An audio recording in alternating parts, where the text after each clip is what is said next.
سورہ ضحیٰ۔ شروع اللہ کے نام سے جو نہایت مہربان اور ہمیشہ رحم کرنے والا ہے۔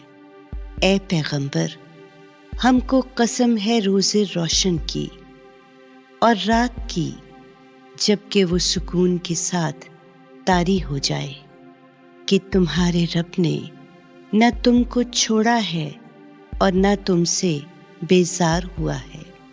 یقیناً بعد کا دور تمہارے لیے پہلے دور سے بہتر ہوگا، اور ان قریب تمہارا رب تمہیں اتنا کچھ عطا کرے گا کہ تم نہال ہو جاؤ گے۔ کیا اس نے تمہیں یتیم نہیں پایا، پھر تمہیں ٹھکانہ دیا اور تمہیں ناواقف راہ پایا تو راہ دکھائی، اور تمہیں نادار پایا تو مالدار کر دیا۔